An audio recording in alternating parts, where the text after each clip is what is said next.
good morning. This is Marina, away from home in my studio in Los Angeles, downtown. As you can see behind me is the real picture, and this is the real me at 2:30 a.m. in the morning before my coffee. And I'm so excited because I'm connecting now with one of my most wonderful gifts of life is my dear friend back in Ireland. I'm not from Ireland, I'm from London, but Danielle Serpico is from Ireland, and she is going to talk to you today about the power of words. And we have a couple of breaking news, which I'm very, very excited about it. So I'm going to share with you in a minute. But before we start talking with Danielle, I want you to take pen and paper. Yes, pen and paper is needed. So Danielle, hello, good morning. How are you? Hi, Marina. I'm very good. I'm very good. You're looking splendid as always. Thank you so much, Danielle. You remember back in 2013, I think it was March, I was driving you back to Heathrow. You're going back to Ireland. And we had some extra time on our hands, as ladies do. So we had a short trip to Windsor, and we had a beautiful, splendid afternoon in Windsor, talking about the power of words. I remember that that time in 2013, you're very excited about your book, and you are going to tell us everything about it. And we decided back then in 2013, which is over 2 years ago, to help people understand the power of words and unleash that power with the end in mind. So tell me, Danielle, after last Mastermind we had together, what happened since 2013? Wow, okay. Well, I suppose a lot has happened since 2013 with my book coming out, no least thanks to you. And so the Black Belt Mastermind is out now and published and doing very well on Amazon. So what else has happened? I've done a lot of work with a lot of clients, a lot of different seminars, a lot of different events, a lot of different public speaking, and helping to make changes.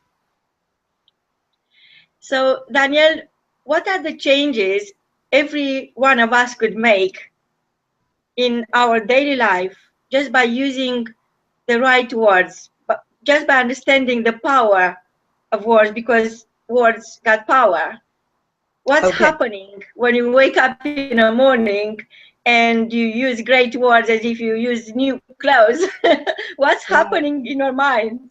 But that's a great metaphor, what you're saying about using new words like using new clothes, because we have something in our mind that's called the monitor. And when we look around our room, our bedroom, what we wear, how we treat ourselves, we actually program ourselves to either feel good or feel bad. So if you every day, for example, don't take care of yourself, you don't look after yourself physically, emotionally, spiritually, your unconscious mind is going to learn that you don't actually matter, and that's how you're going to feel. If instead you dress nice, you take care of your health, you eat well, you tidy your bedroom, you tidy your house, you do all these things, then your unconscious mind is programmed to believe that you're important, you're somebody of value, you matter, and will treat you accordingly, because your mind works perfectly for you. Whether you think you can or whether you think you can't, you're correct. So your words are extremely important, and I suppose when I first discovered this was at a time when I was very, very, very down, and a lot of major events happened in my life. And I first realized the power of words and the power of my own mind. I started to hear what I said internally to myself, and I realized that what I was saying wasn't very good. And I think a lot of the time we actually have to stop and listen. A lot of the time we don't do that. We don't actually stop and go, okay, what am I actually saying? And there's a lot of voices in there going around and around and around. When you actually pay attention, you realize you're talking non-stop inside your head. Non-stop. So choosing to focus on the good things isn't just, positive development. It isn't just positive thinking. It works in so many more ways. I mean, you're brainwashing yourself one way or the other. You're hypnotizing yourself into a particular state. So, for example, if you say, oh, I couldn't do that, or I can't do that, or I'm not good enough, and you say that, you know, on average 300 times a day, okay, how about instead you say, I can do that, or ask your mind, because they're just thoughts, you don't have to believe them. Instead of believing them, you can choose to analyze them, you can choose to dissect them, you can choose to question them. So asking better questions, like, for example, how can I be 100% sure that this is correct? Can I be 100% sure this is a fact? Is there another alternative? Is there another solution? Is there another possibility? So they say you get more of what you focus on. So if you focus on a negative outcome, then that's what you're going to get. If you focus on a positive outcome, it's much more likely to happen. Isn't that right? So that is kind of what I discovered around 2009, and that is what I've been passing on to others since that point. I remember talking to you and learning from you during our masterminds back at my place in London by the River Thames.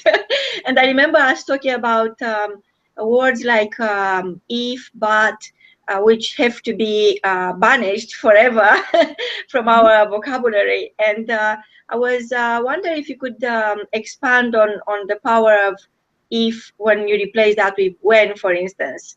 Okay, so as we said, words have power. So I'll explain the reason why. Because, because, for example, is a very powerful word. Okay, as little children, you probably remember when you're a little kid, you imagine a little boy going up to his mum and is saying, "Can I have an ice cream?" And the mum says, "No, you can't." So, well, why? Please, please. No, you can't. It goes, "I want an ice cream." No, why not? Why not? Why not? Just because. And everything stops. The little boy doesn't ask any more questions. So we're pre-programmed to believe that that word is the end result, the power, the word that kind of signifies that's just a reason. I mean, there was a test done a long time ago by some university, and what they did was they had people in a queue, and one lady went up to the top of the queue and she asked, it was a queue for a photocopier. So she went up to the front of the queue. I think you call it Xerox machines in the States. I'm not sure. So she went up to the front of the queue and she said, "Oh, may I, you know, skip the queue, come in and use the photocopier?" Now, most of the people, I think something like 90% said, "No, you can't." Okay. So she tried this and they did a certain amount of tests on that. So then they sent her back up and she did it again. And this time she said, "May I use the photocopier because I'm in a real hurry?" Okay, now she got a hugely better response. Something like 80% of the people said yes. They did a third test. They sent her up to the top of the queue and she said, "May I use the photocopier because I need to use the photocopier?"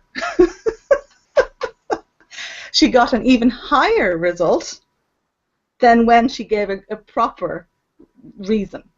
So the result of that is basically what it states is that the word because, even if it had nothing important at the end of it, nothing of value, still actually worked because that's all they heard was the word because. So that's an example of the power of words. Now the word but, for example, isn't a word that you should take out of your vocabulary, but it's a word that you should use in context. Okay?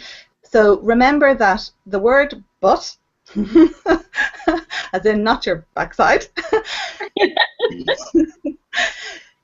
is useful when you want the person to remember what comes after the word, not before the word. So if I say a sentence, for example, like you go into a shop and you're the shopkeeper and you've run out of a product and the customer says to you, "Okay, I would like such and such, this dress." And you say, "Oh, this dress is lovely, but I'm afraid we've none left." Okay, so the last thing the person hears is, "I'm afraid we've none left." Now, if you change the sentence around and say instead, oh, I'm afraid we've none of these dresses left at the moment, but I think it would look great on you, and let me see if I can order it for you. Now what does the person remember? They remember the second part of the word. Okay, so the word but is great in context. Okay, remember that it has power when what you say after it. Okay, that is what the person will remember, and they will forget what came before. So if you want to make a constructive criticism to somebody, say for example, you're saying to your partner, you know, you're having some issue, and you say to them, you know, I love you, but we really need to talk.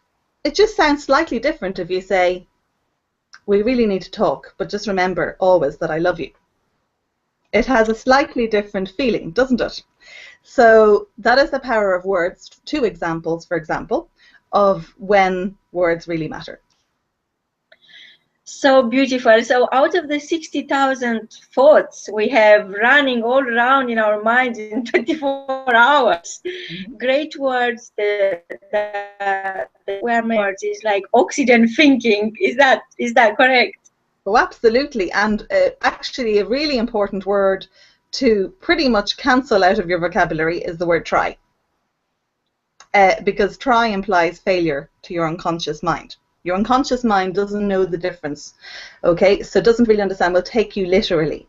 So if you say, I am going to try to do such and such, then your unconscious mind is going to say to itself, okay, Danielle said she's going to try. She didn't say she's going to do. So if I was going to pick up a pen, and I say I'm going to try and pick up this pen, I'll get close to the pen, but I don't actually pick it up, right? So be aware of how that has an effect on your unconscious mind, because your unconscious mind is 93% of you and works perfectly for you, will do exactly what you tell it. So if you tell it you're going to try, then that's what it hears. It hears, okay, she only wants to try. She doesn't want to do. So cancel that word out. So it's like driving a car, and from one hand you are telling your mind, go left, and from the other hand you are telling your mind, go right. So you crash in the middle. So it's always hard for people to make decisions, not because I experienced that many times in my life, not because I had no courage, because confused. Are bringing at the table is the power to get clarity, to take yourself out from that cloud and put yourself at the end of the rainbow. Sort of, yes, this is what I want to do, and I'm telling my mind, I'm giving orders to my mind that this is what I want. And once you get that clear, once you use the right words, so your mind, in a way that speak English, your mind will understand. I always feel that it's a lot easier to take a decision when you are certain of what you want, and it's just like visualizing what you want, and it's just a matter of crossing that distance, that small distance between yourself, where you are right now, and the vision, the decision you are taking. Is that the case? Yes, absolutely. Well, you always say, you know, work with the end in mind, and that's actually on a neurological level, that is absolutely correct. And I'll explain it like this. Your unconscious mind, which is 93% of your mind, the other 7% is your conscious mind. All our decisions are ruled by our unconscious through everything that happens on a daily basis and our past experiences. So our unconscious mind, 93% of us, does not know the difference between what is real or imagined. Okay, so I can quantify that by, for example, asking you, have you ever had a dream? Have you ever had a dream, Marina? Yeah. Have you ever had? Of course, absolutely. And have you ever had a dream where you felt emotion? So you felt sadness or happiness or fear or?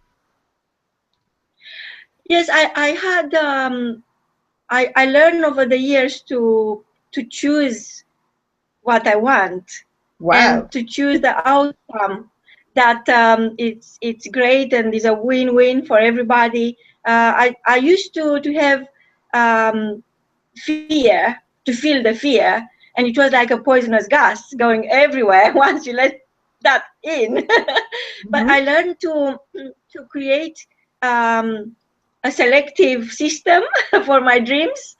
So for example, the red carpet event we are having in Hollywood at the end of the summer is for me real. It's in front of me. I've been to the room where the venue where we are going to meet our friends and our guests and everybody who is going to receive an award there, and it was exactly like in my mind at the Universal Studios. So yes, I can say that because of you, I learned to select my dreams and go for it.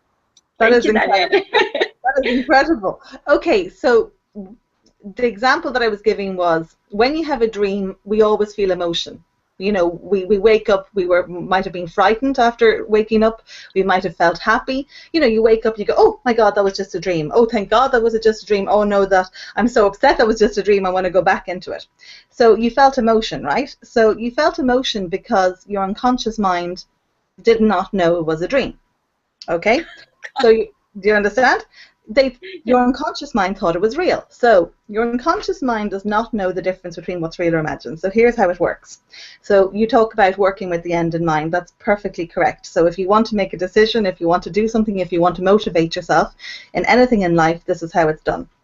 You imagine it with the end in mind. Now, the trick is you don't just imagine it. People come to me and say, okay, I want to be rich. And I say, well, you could be working in a bank.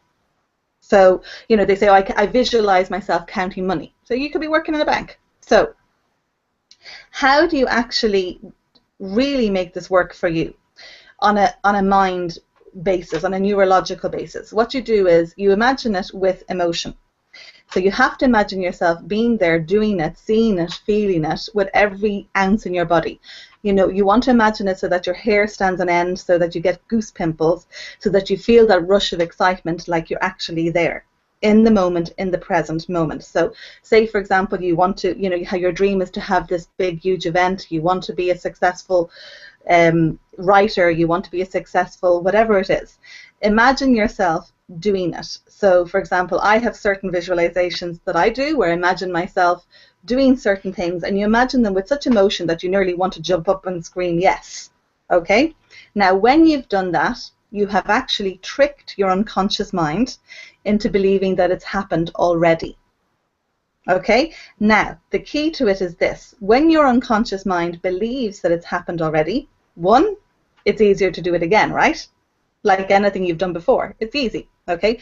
Two, once you've had something, you want to have it back. Okay, once your unconscious mind believes that you've had it, your unconscious mind wants to get it back. So, for example, if I said to you, I'm going to give you $1 million, and then I said, oh, okay, look, I've changed my mind. I'm not going to. You might feel a little bit disappointed, but you're kind of going, huh, yeah, right, okay, so I didn't have it anyway. But if I said, I'm going to take all your money out of your bank account, is that okay? You might kind of think, no, I don't really like that. Okay, you'd probably be more disappointed with that, wouldn't you? Okay, the reason for it is because the second time round, you believed that that money was yours, right? So somebody has taken something that belonged to you. So once something is taken, it's called loss bias, LOSS, loss bias, in psychological terms. Once something has been taken from you that you believe is rightfully yours, then your unconscious mind does everything in its power to get it back again. It's like when you hear tales of billionaires who go bankrupt. A year later, they're millionaires again. How did they do it? Because their unconscious believed that that was the life that they should lead. That was rightfully theirs. So it puts everything into motion. It puts the wheels turning. So when you visualize with emotion, with the end in mind, as Marina always says, then you've actually tricked your unconscious mind into believing that it's happened. And then it does the work for you. It motivates you and propels you and puts you on this really, really incredibly fast-paced, motivated journey to get back to it because it was yours already. So that's how it works. Thank you so much, Danielle. So your book, The Black Belt Mastermind, is the result of your years of opening doors to people, people who felt locked inside themselves, and that as a consequence of that, they shut down in front of all opportunities, but they were shut down by life adversities. So you are helping them to come back again to a new reality and to create a reality that serves them instead of a reality that is shutting them down. I know it's a tough call. Your work it's so powerful, and it's like performing CPR. Each time I'm thinking of you, I'm thinking Danielle is performing another CPR now, because you always teach from your heart, and you reach out to your client's heart, and your words are going straight to your client's thoughts, to revive their great spirit, to awaken them to what is available within them. And I know that as a fact, because I witness you in action. I know your abilities, and I'm not talking about your possibilities. I'm talking about your existing abilities, and is what you bring into this world, Danielle. And I'm so mesmerized by your calling, by your mission in life. And I always believe that you are one of these great people of significance, where the world is not enough without you being doing your delivering the dreams for other people. You are a dream deliverer. So it's always to me it's my question always in the back of my mind is, how do you do it? How can you help so many people and stay so strong? Where is your strength coming from? Well, my strength comes from a number of different things. One, what I just said. I do, and I did, and I do it regularly. Exactly what I just said. I visualize daily. I write a gratitude list every night before bed of what I'm grateful for. I have it on my bedside table, and every night I just scribble, because before you go to bed, before you sleep, is the best time for you to put these thoughts down on paper, because when you actually do the action of writing it, it makes it more significant in your mind's eye as well. So it takes heed, it listens more when you write something down. So, and write with a blue pen, that works even better, okay? Because your mind recognizes the color as more important also. So it's more live rather than being a black pen. So I write a gratitude list every night, just scribble down a few things, whatever comes to mind, so that when I rest and when I put my head down, my unconscious mind is digesting those thoughts because they were the last thing on my mind. I also do it first thing in the morning. I plan in advance for my day. So I write in advance when I wake up 3 things that I'm going to be grateful for that day. Okay, so I pre-plan it, because we can plan our own destiny, right? You more than anybody know this.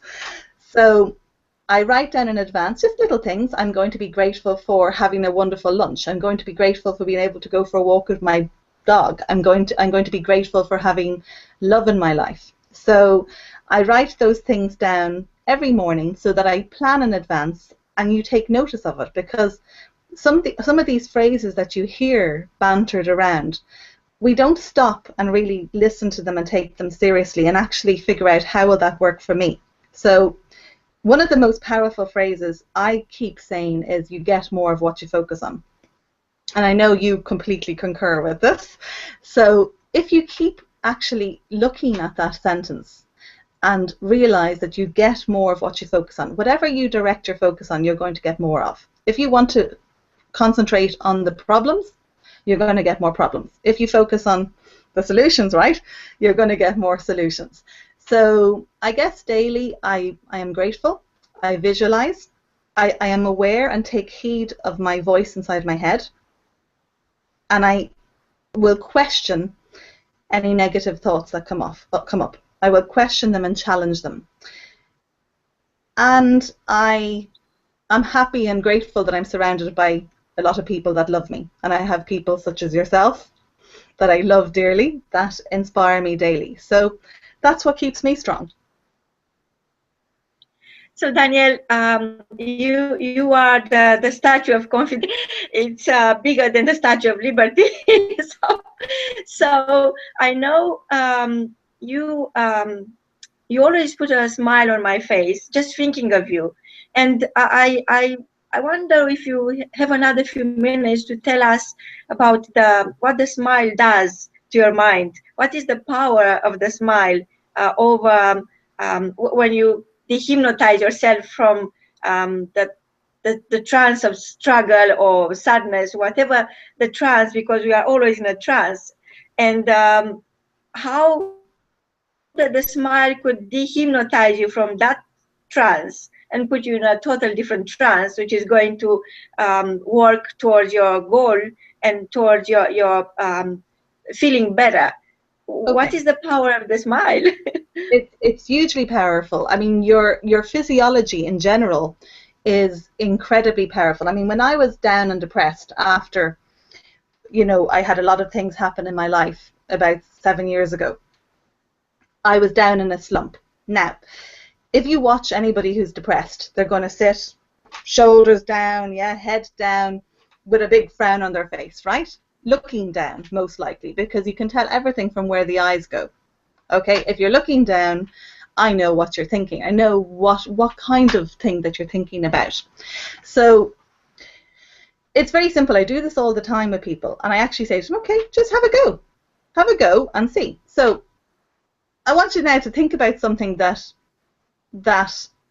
doesn't make you too happy. Not something really bad, but just something that, maybe niggles you, doesn't make you feel too happy. And don't raise your head, but just look up at a point kind of towards the corner of the ceiling and put a smile on your face. Put a smile on your face, and now try and feel bad. I can't. I can't. So that's it exactly. Now notice I use the word try as well, because obviously I'm using suggestion. Okay, so when I do that on any of my clients, it's impossible for them to feel bad.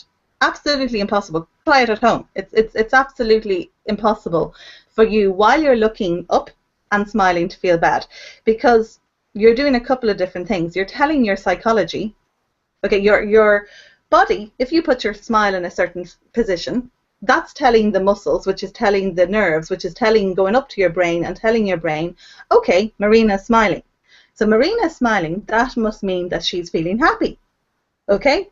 Because your brain works for you, as we keep saying. So when your brain thinks, okay, she's feeling happy, then it goes, okay, whoops, we have to shoot off some serotonin, some feel-good drugs. We have to, let a little explosion of feel-good drugs go, because that's what our job is. So it lets off the serotonin, and you feel good. So it's a win-win situation. So I know it's hard that sometimes when you're very depressed and very down to do that, and you're kind of saying, oh yeah, right, smile. But it does move you, because you're saying we're always in a trance, right? Exactly. We're always in a state of some sort, whether we're in a happy state, in a sad state. We're never in one state all the time, because that's why we have emotions. They're like waves. They move along. So if you've got someone who's feeling bad, to change their state, it's very difficult to go from feeling really bad to feeling ecstatic in 1 second. But what you can do is you change their state like a wave. So you can do this to yourself. So if you're sitting at home in your bed and you're feeling really, really bad, like everything's on top of you and you can't do anything and you just can't get over things and it's insurmountable and you're overwhelmed. So what you do is this. You say to yourself, okay, right, okay, I'm feeling really bad. What did Danielle or Marina say to do? Okay, I have to change my state. So the action of doing that alone helps, because the action of you thinking like that detaches you from your emotions. So now you're no longer in it and overwhelmed and kind of going, oh God, I feel so bad, I can't get out of it. You're kind of going, okay, what did Danielle say to do? And you've actually removed yourself from your emotions to look at it and observe it. So you say, okay, what am I feeling? I'm feeling this. So you're actually looking down on it now and you're detached. So that takes away its control. And then you say to yourself, okay, she said to smile. So, okay, this is totally ridiculous. Why am I going to smile? This is so silly. Oh, okay, put a silly grin on my face. Now you've actually changed your state, believe it or not. You may not be laughing hysterically yet, but you're kind of going, okay, now here I am sitting here like a fool in my bedroom with a smile on my face. Okay, yeah. And now you've changed your state a little bit. So you go, okay, well, actually, I do feel a little bit better. You know, okay, what did she say to do next? She said, focus on the positive. She said, focus on what can I do? So you're moving yourself from this side always forward. So you're kind of going, okay, what did she say to do now? She said, focus on a good outcome. Okay, so what could I do now to make myself feel better? I could get up and make myself a cup of tea. I could go for a walk. I could sit up straight, put my shoulders back, and okay, take a deep breath. Now I feel better. Okay, that's good. I'm starting to feel better. Now I can think more clearly. Now there's oxygen coming to my brain. So yeah, so you start moving yourself like a wave from one state to another. And that's how you change somebody's state and get them from a place of feeling bad to a place of feeling good. And your physiology, like a smile on your face, is extremely important, vital. So if you're feeling bad, smile. Even if you're just laughing to yourself in the room and look at yourself in the mirror, just give yourself a big smile and tell yourself you love yourself. Because I guarantee that works.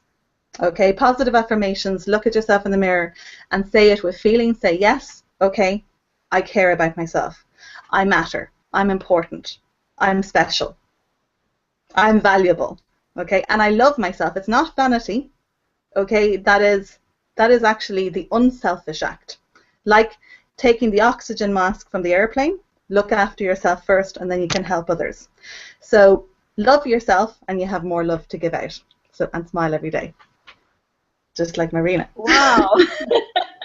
Wow, Danielle, I can't have enough of what you are saying and your energy. I feel it all the way from Los Angeles. How that works. And vice versa. So I'm so privileged to be here with you right now, and nothing else matters. I feel in top of the world. So I really have to share something great importance to you, really breaking news about your Radio Mastermind. I know you are a radio host, and you have your show today, later on today. Perhaps you'll give us the details where to find you. And I'm very excited about your Radio Masterminds, because that will give me the chance to tell people where to find you when they need you, and I'm sure everybody needs you. There are 7.127 billion people on this planet. So you already changed the life of so many people, including myself. So I think it would be just fair for them to have access to your Radio Mastermind. Yeah. Also, the other great news, and I hope you are going to embrace this and visualize it and feel it and see it, is that you've been nominated to receive the Hollywood Award on the 29th of August in Los Angeles for your incredible book, The Black Belt Mastermind. And because you helped so many people to conquer their fears and go beyond that invisible door who locks us inside as individuals. And I'm just handing over back to you, and I feel so grateful, and just talking to you already made my day a beautiful place, and I'm overwhelmed. It doesn't happen to me very often. So I'm so grateful for who you are, Danielle. You are absolutely priceless. And there are no words to say how grateful I am for what you bring into our world. So tell us more about your Radio Mastermind, where people could connect with you. So, okay, so Radio Mastermind is a show starting tonight, well, tonight in Ireland, from 9 p.m. to 11 p.m. So I'm not sure what time that is over in the States. So it's that'll be about 1 o'clock in the afternoon. Yes, it will be lunchtime, 1 o'clock. Yes. Okay, great. So you're 8 hours or something ahead, or no, 4 hours ahead, is it? Yeah. 4 hours ahead. Okay. No, so no, it's behind. I'm I'm 8 hours younger, sorry. I'm not apologizing about it. Brilliant, brilliant. You're 8 hours younger. Okay, so actually, oh, so it's 1 o'clock in the afternoon. That's right. Yes, very good. So, okay, so it's starting tonight at 9 to 11, or 1 o'clock if you're in the States. And it's the first show, Radio Mastermind. The name is a great name that I came up with the help of a wonderful woman sitting in front of me right now.